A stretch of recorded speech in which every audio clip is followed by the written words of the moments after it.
Bonjour.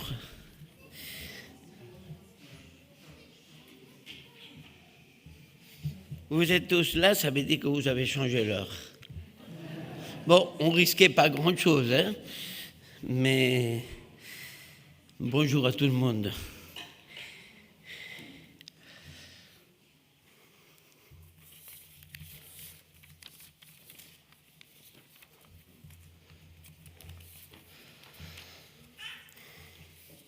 Soyez toutes et tous les bienvenus dans ce lieu pour célébrer ce culte de louange et d'adoration à notre Dieu et Seigneur.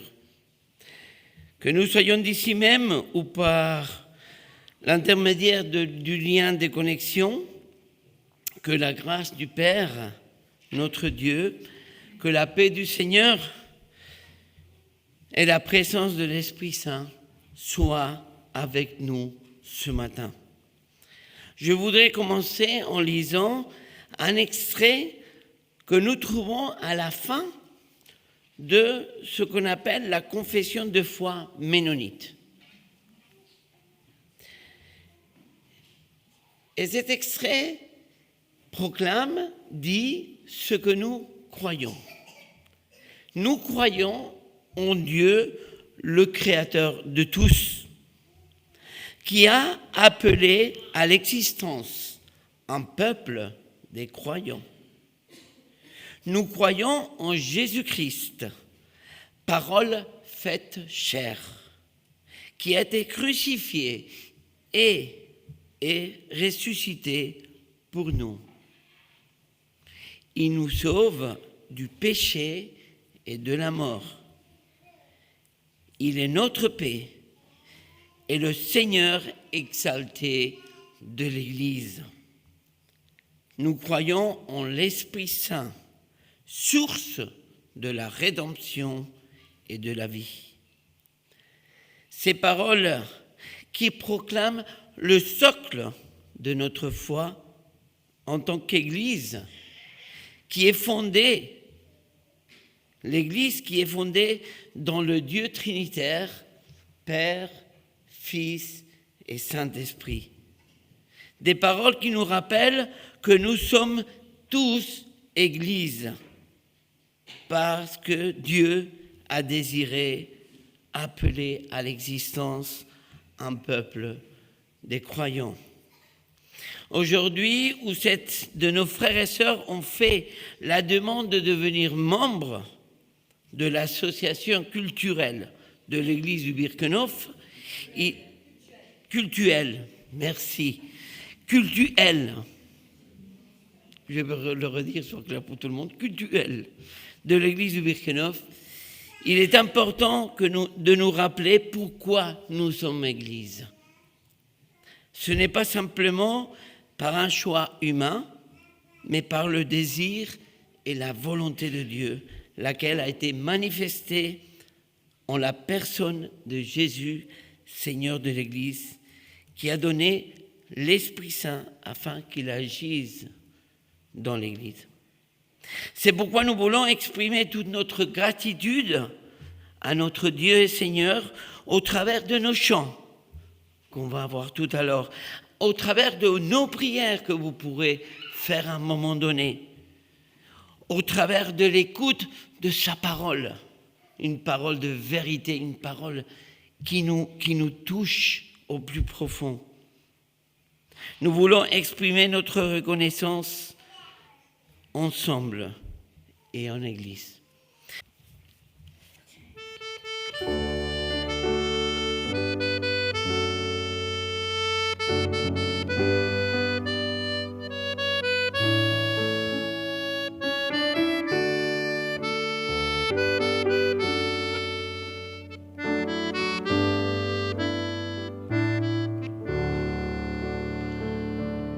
J'ai l'assurance de mon salut par la présence du Seigneur Jésus. Son sang m'a lavé, m'a racheté, et l'Esprit Saint m'a régénéré. C'est mon histoire.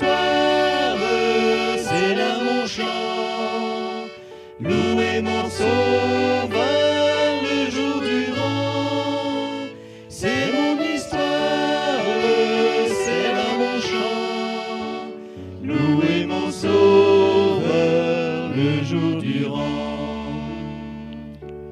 Parfait repos et parfait bonheur, en toi mon sauveur, j'ai paix du cœur. Je veille en attendant ton retour, je suis comblé sûr de ton amour. C'est mon histoire, c'est là mon chant, louer mon sauveur le jour durant. C'est mon histoire, c'est là mon chant, louer mon sauveur le jour durant.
Le don de Jésus mon Rédempteur, en lui le ciel a donné le meilleur.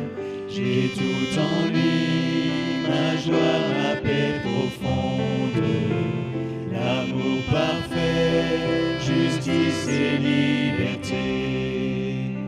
Oui, je le crois, mon seul espoir est Jésus, car ma vie à la sienne est unie. Ce mystère est divin et mon chant, tout est mien, non pas moi, mais par Christ en moi.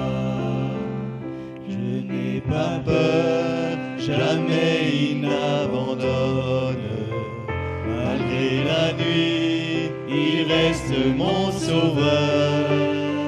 Dans ma faiblesse, sa joie toujours il donne. Car mon besoin révèle sa grandeur. Oui, je le crois, dans la vallée des larmes, mon berger me soutient, me conduit. Oh, la nuit est vaincue, et moi plus que vainqueur, non pas moi, mais par Christ en moi. Oh, pardonnez ma destinée certaine, le prix payé, mon cœur est assuré. Jésus est mort, son sang brise mes chaînes. Ressuscité, la mort est renversée. Oui, je le crois, mon péché est abattu. Pour toujours, Jésus me défendra. Détaché de mes liens, lui mon chant libre enfin, non par moi, mais par Christ en moi. À chaque instant, je brûle de le suivre. Il mènera mes pas dans sa demeure. Jour après jour, ses forces me font vivre. Et face au trône, je dirai mon bonheur. Oui, je le crois, mon seul espoir est Jésus, soit rendu. Et la course achevée, encore mon chant dira, non par moi, mais par Christ en moi. Et la course achevée, encore mon chant dira, non par moi, mais par Christ en moi.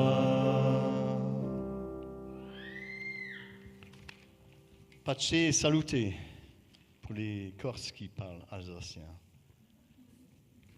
Voilà, dans ma quarantaine d'années, j'ai donné ma vie à Christ. Et il est venu à moi et je lui ai ouvert mon cœur au retour d'un culte où je lui ai dit oui. Et lorsque je suis sorti de ce culte pour retourner à mon domicile, c'était une fontaine ambulante dans la voiture, quoi, et un mélange de crainte, de joie, enfin vraiment quelque chose de beau, de magnifique. Et je lui ai crié maintenant, toi, parce que tu existes, je le sais maintenant, trouve-moi du travail stable.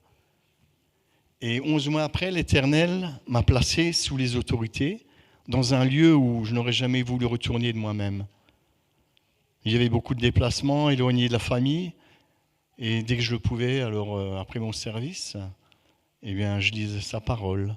Puis un soir, il y a un verset qui m'a fortement interpellé. C'est dans Jérémie. Alors je vous le cite, version Martin, une ancienne version. J'aime bien les anciennes versions. La parole de l'Éternel me fut adressée en disant « Avant que je te formasse dans le ventre de ta mère, je t'ai connu. Et avant que tu fusses sorti de son sang, je t'ai sanctifié, je t'ai établi prophète pour les nations. » Alors là, je ne suis pas du tout prophète. Ne me faites pas dire ce que je ne veux pas.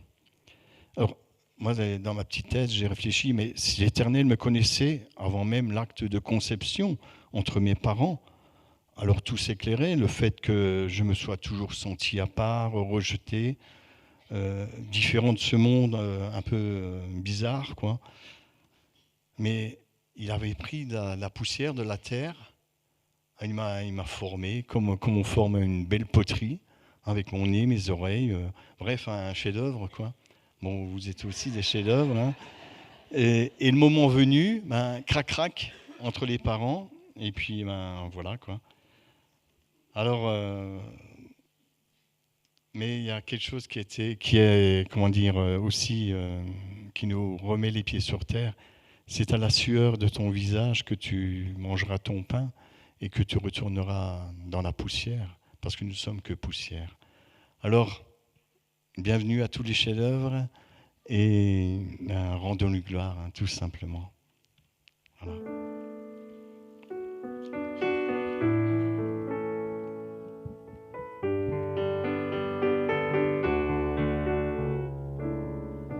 Né de la poussière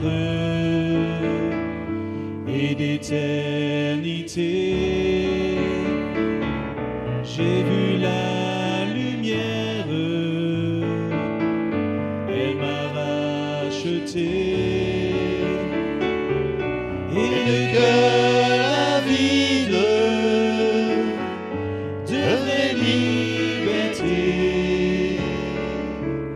J'ai suivi ce guide nommé vérité. Il est la vérité, le chemin et la vie. On ne vient au Père que par lui. Il est la vérité, le chemin et la vie. On ne vient au Père que par lui. Ton regard s'étonne, tu ne comprends pas. Un roi qui pardonne, ça n'existe pas. Un roi qui s'incline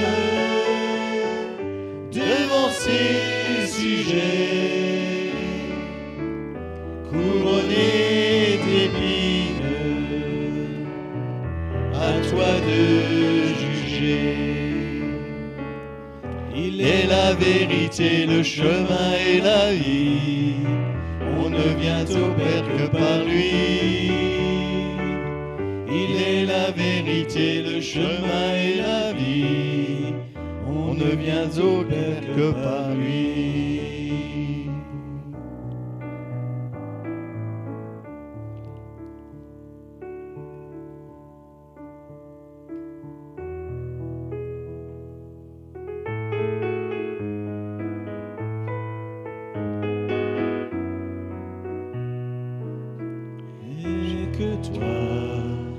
Toi dans le ciel, je ne désire rien d'autre que toi sur la terre. Si je suis faible, ou même si je tombe, Dieu est le soutien de mon cœur. Dieu, tu es le soutien de mon cœur, mon héritage et mon plus grand bien.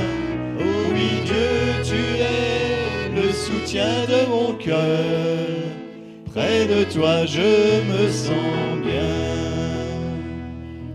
Quand mon cœur était plein d'amertume, je perdais la raison et je n'y voyais plus rien. Mais Dieu s'approcha pour me saisir la main. Dieu est le soutien de mon cœur. Dieu, tu es le soutien de mon cœur, mon héritage et mon plus grand bien.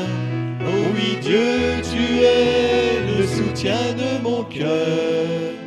Près de toi, je me sens bien. Dieu, tu es le soutien de mon cœur, mon héritage et mon plus grand bien.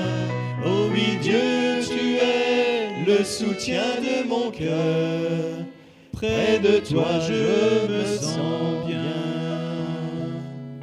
Près de toi, je me sens bien.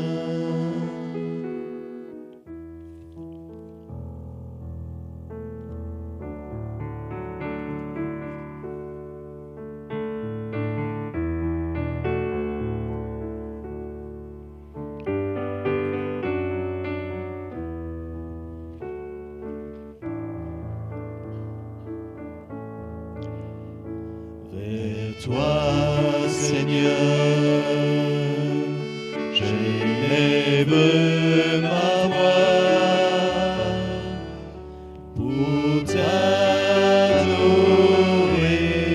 mon Sauveur, mon roi. Reçois, Seigneur, comme un doux parfum, l'amour et le chant de nos cœurs reconnaissants. Vers toi, Seigneur, j'élève ma voix pour t'adorer, mon Sauveur. Reçois, Seigneur, comme un doux parfum, l'amour et le chant de nos cœurs reconnaissants.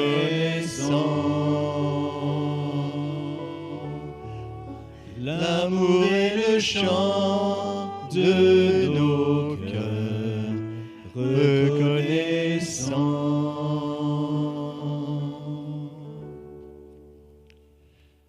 Alors je vous invite à un moment de prière communautaire où vous pouvez ouvrir votre cœur au Seigneur. N'hésitez pas.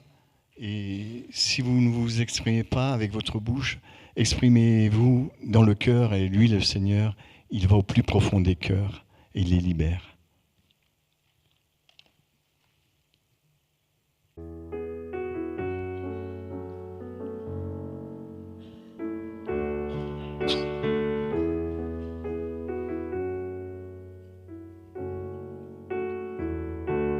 On a tant parlé de lui,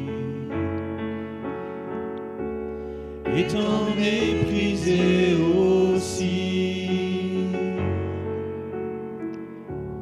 On a voulu l'effacer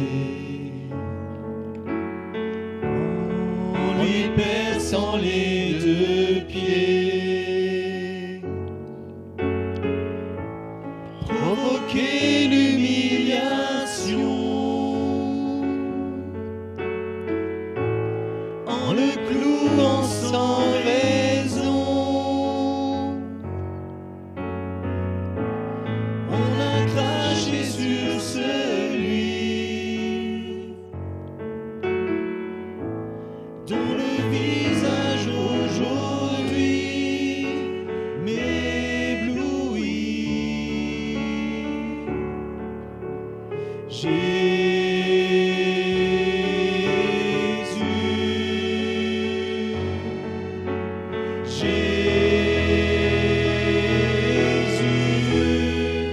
merci pour la croix,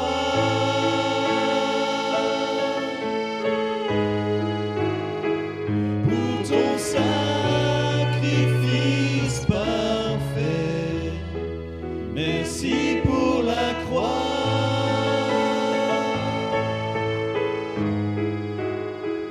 pour ton amour si grand et vrai. Tant de haine et de violence supportée dans le silence. Le sang coule sur la croix. Je m'approche près de ce bois, à genoux devant ta face. Je reçois ta pure grâce. J'élève mes mains vers toi. Je veux que tu guides chacun de mes pas. Jésus,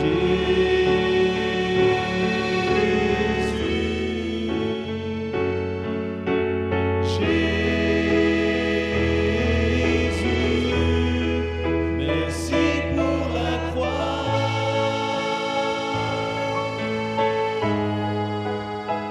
pour ton sacrifice parfait. Merci pour la croix,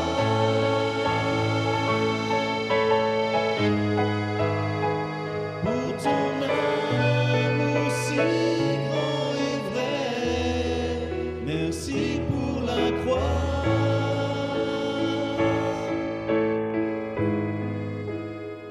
pour ton sacrifice parfait. Merci pour la croix.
profusion, change les orphelins en fils et en filles. C'est le roi de gloire, il est le roi des rois.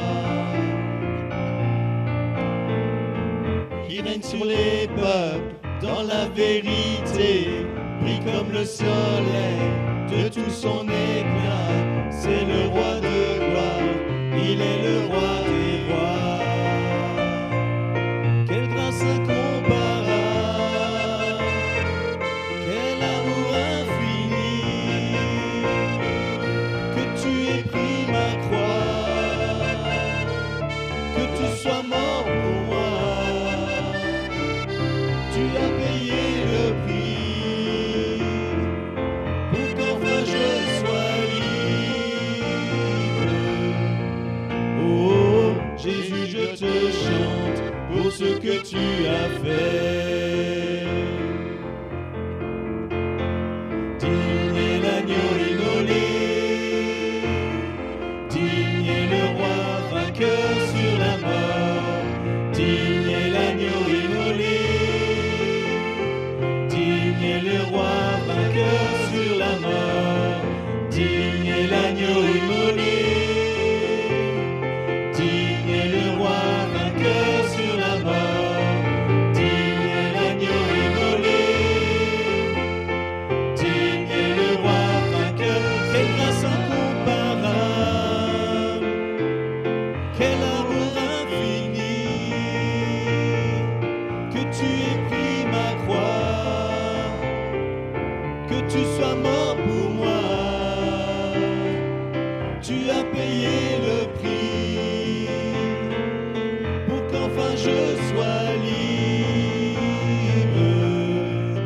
Oh Jésus, je te chante pour ce que tu as fait.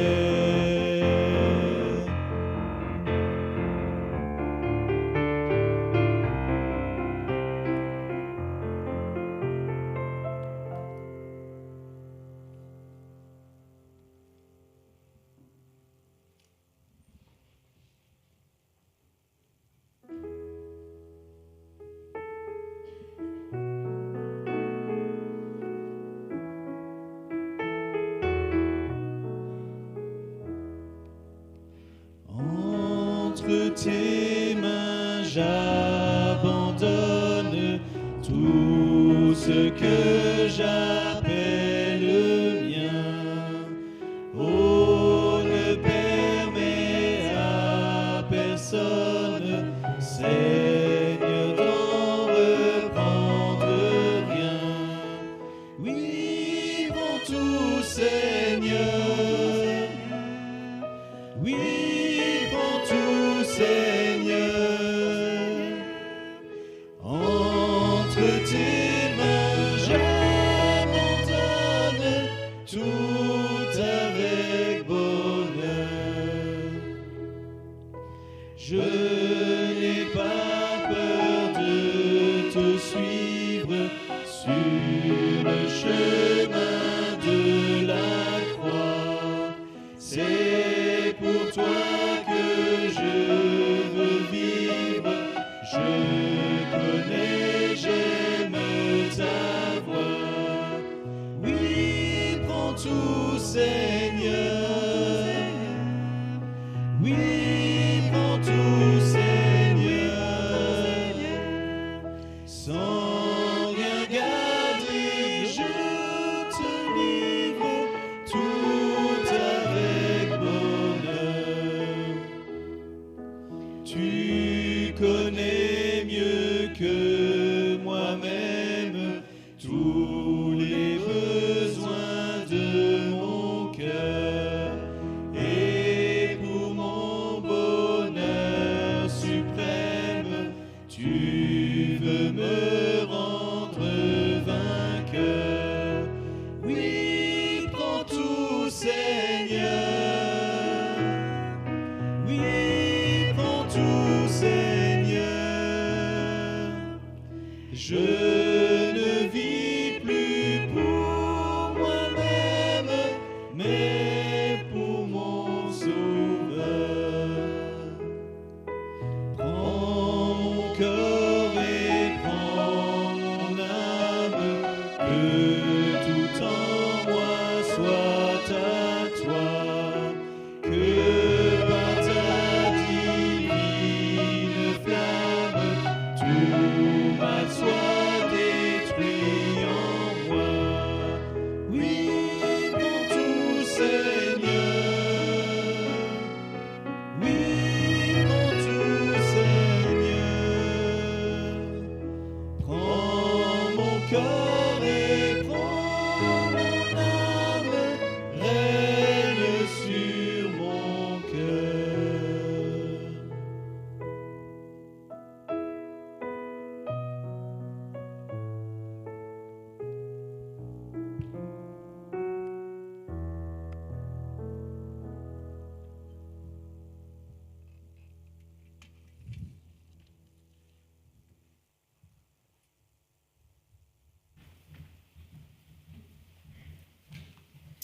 Bonjour à toutes, bonjour à tous. Avant d'entrer dans le vif du message, je vous propose de prier. Seigneur, merci pour ce qu'on a déjà pu vivre, ce moment de louange ce matin. Seigneur, aide-nous à comprendre ta parole, même si elle n'est pas toujours évidente à comprendre quand on la lit de la première lecture. Seigneur, je te prie que chacun puisse repartir avec quelque chose de concret pour lui ce matin. Amen.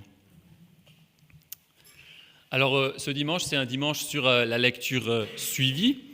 Donc, j'avais le choix entre, je crois qu'il y avait Jean, Ésaïe et un autre.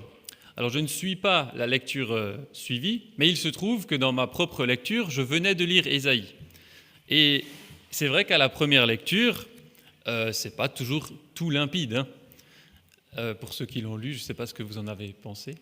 Mais, et du coup, j'avais envie d'aller un peu plus loin, d'approfondir le sujet pour voir un peu, avoir peut-être une vue plus d'ensemble, ou comprendre mieux tout ce que Ésaïe a voulu transmettre dans ses écrits. Alors d'abord, on va se concentrer dans ce message sur les chapitres 49 à 66, parce que c'est ça qui était dans la lecture suivie, mais je vais donner un peu d'éléments de contexte. Je ne sais pas si vous voyez bien, mais en fait, c'est une frise. C'est une frise du temps. Ah voilà, vous voyez le point rouge. Je voulais juste vous montrer où était Ésaïe dans tous ces prophètes qui ont existé dans l'Ancien Testament. Donc, Salomon, c'était le dernier roi où le royaume d'Israël était entier. Ensuite, il y a eu la séparation avec le royaume du Nord et le royaume de Juda. Donc le royaume du Nord, c'était en gros à peu près 11 tribus, et le royaume de Juda, c'était juste la tribu de Juda. Il y a eu à peu près 200 ans entre la séparation et le moment où Ésaïe est arrivé. Ésaïe était en même temps que les prophètes Michée, et Ésaïe et Michée étaient dans le royaume de Juda, et Osée était à ce moment-là, au même moment, prophète dans le royaume du Nord. En même temps que le prophète Osée dans le royaume du Nord, en tout cas à la fin du royaume du Nord, il y avait un roi qui s'appelait Osée, donc ils étaient en même temps, c'est pas toujours simple pour la compréhension, et le royaume du Nord a été détruit par les Assyriens en moins 722. Le royaume de Juda a continué plus longtemps, puisqu'il a été Jérusalem a été détruite et les Judéens ont été exilés par les Babyloniens en moins 584, donc à peu près 100 ans plus tard. Ésaïe a prophétisé sur une période d'à peu près 50 ans. Il a commencé à la fin du moment où il y avait le roi Osias. Et Osias, c'était plutôt un bon roi qui était en faveur, qui allait vers l'Éternel. Mais à ce moment-là, il y avait des problèmes sociaux, enfin comment on va dire ? En gros, il y avait des problèmes de répartition de richesses dans le royaume de Juda, c'est-à-dire que les riches avaient tout et qu'il y avait des pauvres qui n'avaient rien, il y avait des gros écarts. Et ensuite, il y a eu Jotham et Ahaz qui sont décrits comme des mauvais rois, qui faisaient pas ce que l'Éternel disait de faire. Et Ésaïe a commencé au début, quand le roi Jotham était arrivé au pouvoir. Et ensuite, il y a eu le roi, après Jotham, Ahaz, il y a eu Ézéchias, qui était un bon roi, qui a duré longtemps. Et ensuite, il y a eu Manassé, qui était vraiment un des pires rois, Et à ce moment-là, Ésaïe a dû se cacher pour continuer à écrire. Il ne pouvait plus avoir un ministère public. Et c'est à ce moment-là aussi qu'il a écrit les chapitres qu'on va étudier aujourd'hui. Juste pour le contexte géographique, donc tout ce qui est violet là, c'est le royaume assyrien quand il est au plus grand. Donc au début, il était plus petit, et donc il a commencé vers là, il a grandi, et après il est arrivé en Samarie, donc dans le royaume du Nord. Et comment ça s'est passé? En fait, les Assyriens, ils conquièrent la région à partir de moins 745. Ils ont soumis le royaume du Nord. Ils ont soumis des royaumes, enfin le royaume du Nord. Ils contrôlent Babylone, ils contrôlent une partie de la Syrie. Et ils ont une volonté de grandir et de devenir très grands et d'être les plus puissants, quoi. Le royaume, à un moment donné, le royaume du Nord, avec les Syriens, ils ont voulu, eux, ils étaient contre les Assyriens. Et ils ont voulu que le roi Ahaz, il soit avec eux contre les Assyriens. Et du coup, ils sont allés l'attaquer parce que lui, il était pro-assyrien. Et donc, ils voulaient qu'il vire de son trône pour qu'il puisse mettre un roi pro-assyrien. Non, c'est pas tout à fait ça, je m'excuse. Le royaume du Nord et la Syrie étaient contre les Assyriens, et Ahaz, le roi du royaume de Juda, il était plutôt pour, il disait on va traiter avec eux, et du coup le royaume du Nord et les Syriens étaient pas contents parce qu'il n'allait pas les aider, et donc ils l'ont attaqué en vue de le destituer pour qu'il y ait un roi qui est aussi contre les Assyriens et qu'ensemble ils puissent tous se battre contre les Assyriens. Mais quand le royaume du Nord et les Syriens sont arrivés pour attaquer Ahaz, il a dit « Et les Assyriens, venez m'aider, comme ça je serai avec vous et on pourra se défendre contre le royaume du Nord et la Syrie. » Mais ça n'a pas vraiment marché parce que les Assyriens ont attaqué aussi Ahaz, ils ont attaqué tout le monde et ils sont devenus, ils ont contrôlé toute la région. Et Ahaz, alors il n'a pas été détruit, mais il était après sous tutelle et il devait payer un lourd tribut tous les ans aux Assyriens. Alors maintenant, quand on vient à Ésaïe, la personne d'Ésaïe, donc il vit à Jérusalem, on sait qu'il a au moins 2 enfants, c'est écrit dans le texte. Il fait partie plutôt de la haute société, il est au courant de ce qui se passe dans le gouvernement, il échange avec eux, il donne son avis et étant prophète, il va voir aussi les rois pour leur dire son avis ou l'avis que Dieu lui donne pour ce qu'il faut faire dans le pays. Il a été prophète durant plus de 50 ans, je l'ai déjà dit, et voilà, il s'adresse donc aux dirigeants.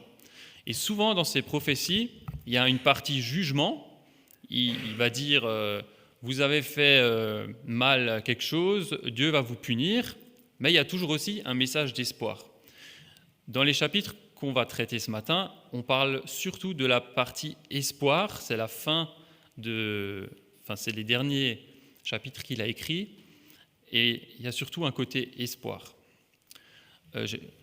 Pour la suite du message, je me suis appuyé, j'ai repris une partie des vidéos Bible Project, je ne sais pas si quelqu'un connaisse, qui je trouvais expliquait bien ces chapitres. Je vais donner la zapette à Raphaël j'ai pris un extrait du poster de Bible Project qui va vous faire suivre tout ça.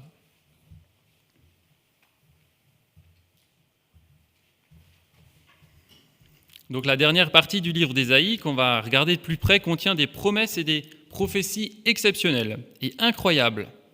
Et oui, Ésaïe parle du futur avec une précision certaine et en même temps, à l'époque où il écrit son livre, tout ce qu'il dit semble inimaginable.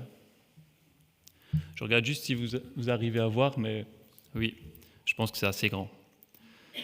Et c'est tellement inimaginable parce que le pays d'Israël est vraiment en train de s'éloigner de son Dieu.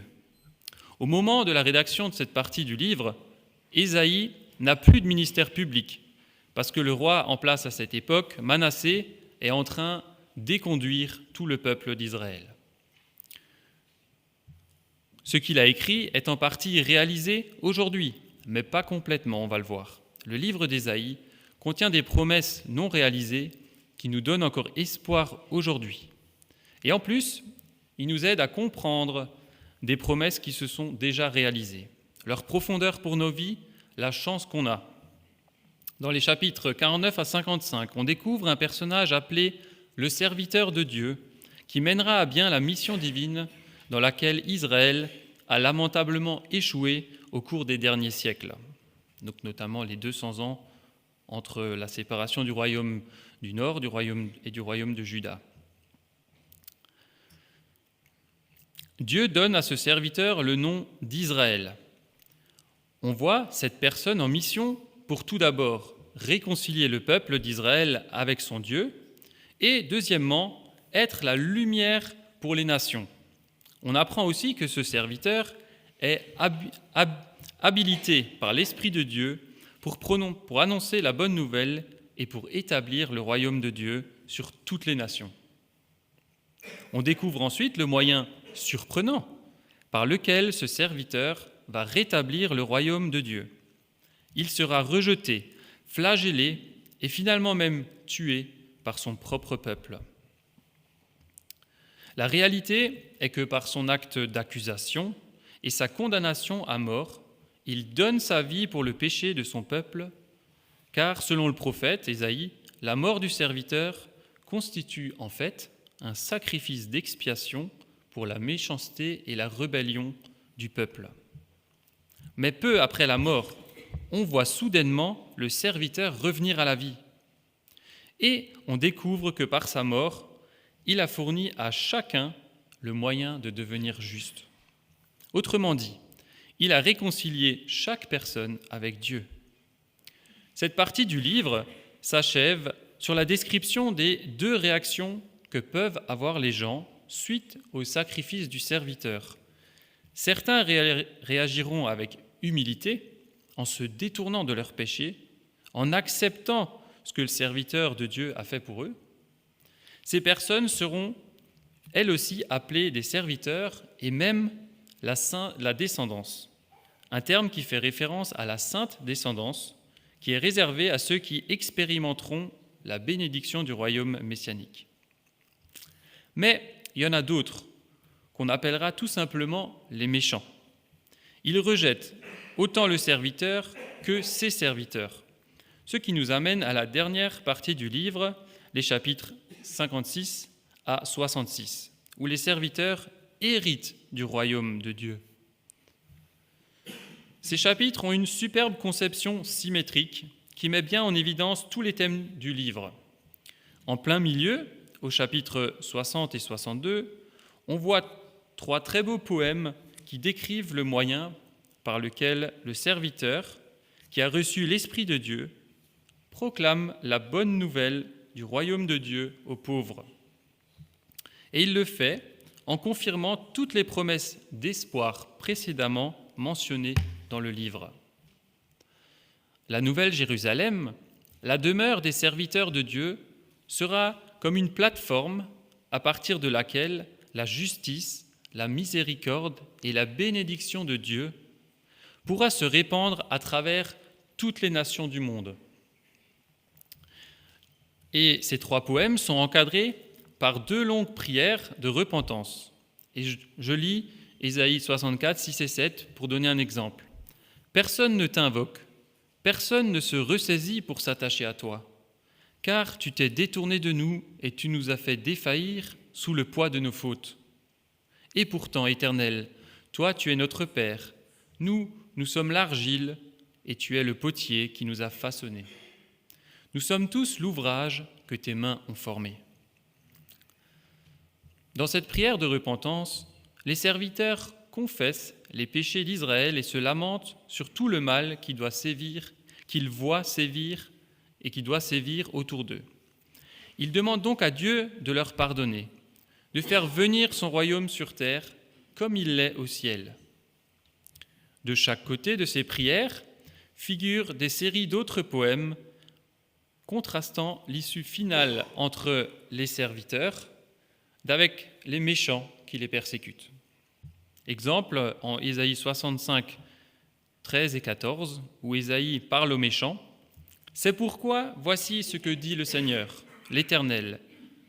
Mes serviteurs auront de quoi manger, et vous, vous aurez faim. Mes serviteurs boiront, et vous, vous aurez soif. Mes serviteurs seront dans l'allégresse, et vous, vous serez dans la honte. Mes serviteurs crieront de joie, car ils connaîtront le bonheur. Quant à vous, vous crierez le cœur plein de douleur, vous pousserez des cris, vous vous lamenterez, l'esprit tout abattu. » Dieu promet d'exécuter sa justice sur tous ceux qui polluent son beau monde avec leur méchanceté, leur égoïsme et leur idolâtrie. Il prévoit aussi de les expulser définitivement de sa cité, mais les serviteurs, ceux qui font preuve d'humilité devant Dieu et qui se repentent, reconnaissent leurs torts, sont pardonnés. Ils hériteront de la nouvelle Jérusalem, qui en réalité représente une création entièrement renouvelée, où la mort et la souffrance auront disparu à jamais. De quoi nous faire prendre du recul pour mieux voir l'ensemble de cette partie du livre. Dans ce monde renouvelé du royaume de Dieu, des peuples issus de toutes les nations sont invités, en tant que serviteurs, à intégrer la famille de Dieu, de manière à permettre à chacun de connaître son Créateur et Sauveur. Le livre d'Ésaïe se conclut sur une vision claire de la réalisation de l'ensemble des promesses d'alliance de Dieu à travers le roi serviteur meurtri. Dieu suscite une famille d'alliance issue de toutes les nations qui soupirent après la justice divine, ouvrant la voie à une création renouvelée où le royaume de Dieu s'établira enfin sur la terre comme il l'est au ciel. Alors pour nous, aujourd'hui, où en sommes-nous vis-à-vis de toutes ces promesses que Ésaïe a données ? Alors le serviteur Israël est venu et a apporté le salut des nations. Dans Luc 4, 18 à 21, Jésus parle et reprend les paroles d'Ésaïe. Et quand il reprend ces paroles, c'est des paroles qui sont pile au milieu, là où il y a écrit « Le serviteur proclame le royaume de Dieu ». Et il dira « L'Esprit du Seigneur repose sur moi parce qu'il m'a désigné par l'onction pour annoncer une bonne nouvelle aux pauvres. Il m'a envoyé pour proclamer aux captifs la libération, aux aveugles le recouvrement de la vue, pour apporter la délivrance aux opprimés et proclamer l'année de grâce accordée par le Seigneur. » Il roula le livre, le rendit aux servants et s'assit. Dans la synagogue, tous les yeux étaient braqués sur lui. « Aujourd'hui même, commença-t-il, pour vous qui l'entendez, cette prophétie de l'Écriture est devenue réalité. » Dans ces versets, Jésus s'identifie avec le serviteur en reprenant les paroles d'Ésaïe pour lui. Il confirme que c'est lui le serviteur. Nous sommes donc aujourd'hui les bénéficiaires de toutes les promesses qui se rattachent à lui.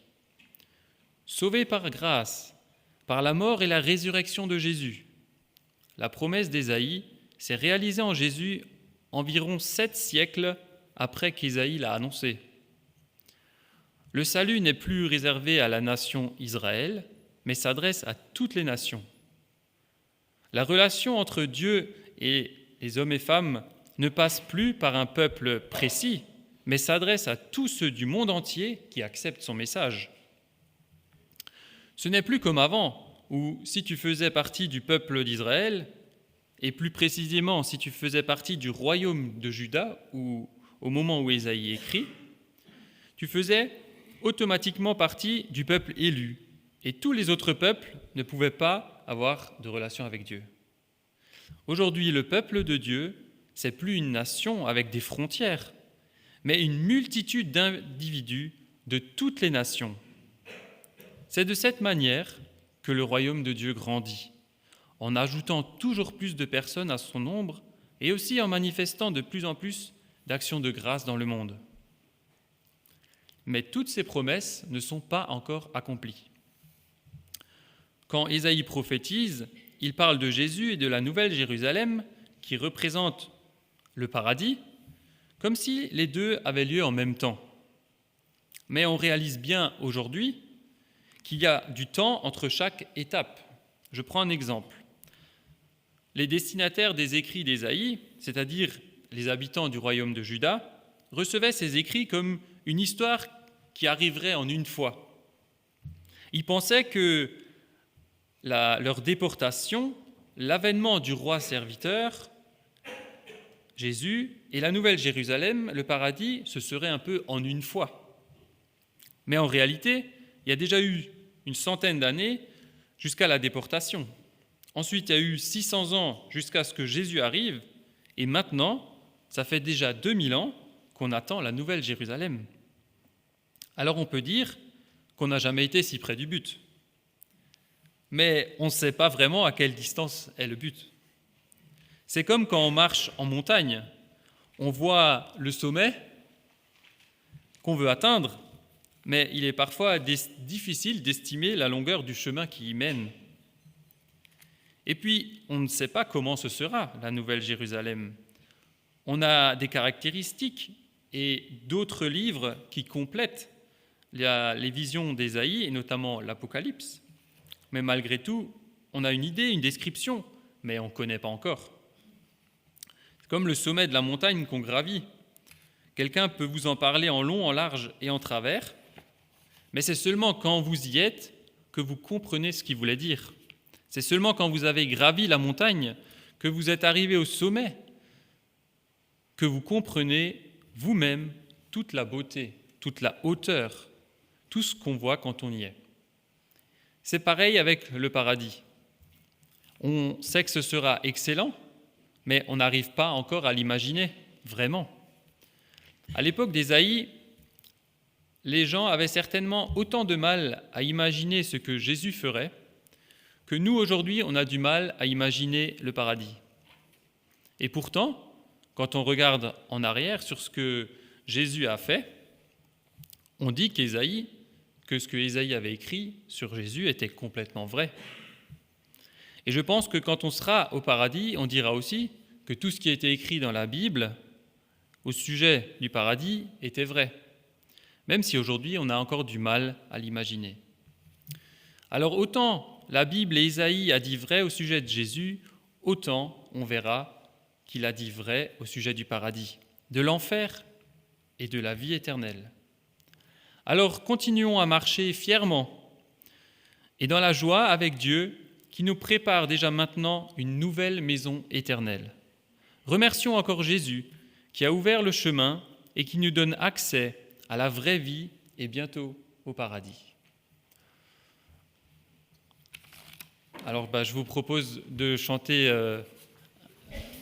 un chant qui parle de Jésus pour faire écho à toutes ces promesses qui étaient écrites depuis longtemps et qui se sont réalisées à travers lui et qui nous donnent accès à sa vie, à sa présence et encore à toutes les promesses qui ne sont pas encore réalisées.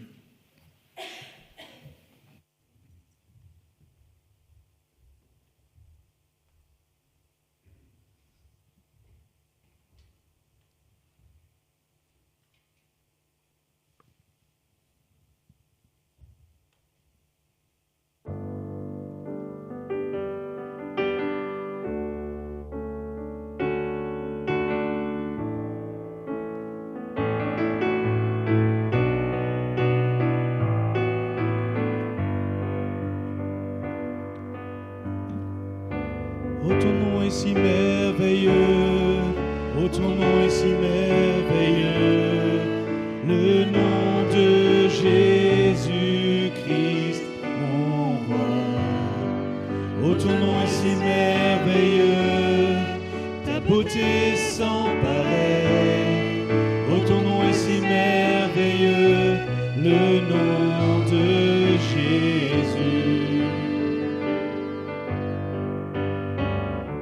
Tu étais là dès la création, Fils unique du Dieu très haut.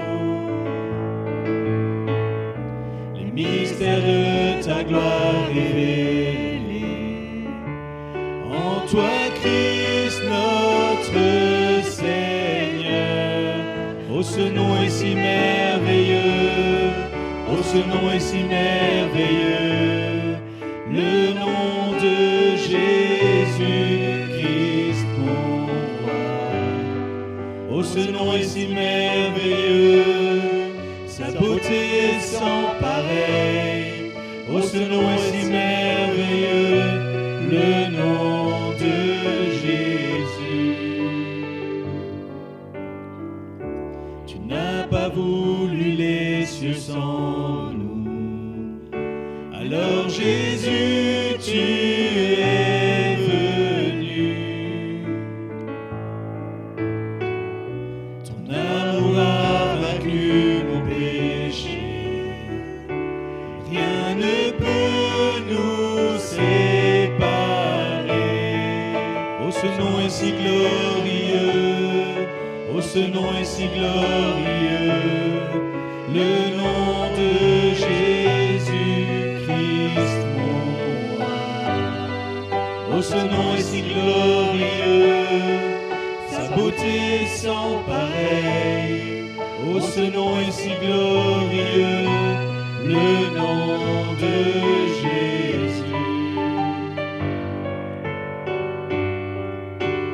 La terre a tremblé, le voile s'est déchiré, des arbres la mort et le péché. Les cieux chantent ta gloire, l'écho de ta victoire, car tu es le roi ressuscité. Tu es sans rival, tu es sans égal, Dieu tu triomphes à tout jamais. À toi soit le règne, à toi soit la gloire, ton nom surpasse tout autre nom. Oh, ce nom est victorieux, oh, ce nom est victorieux, le nom de Jésus-Christ, mon roi. Oh, ce nom est victorieux, sa puissance est sans pareil. Oh, ce nom est victorieux,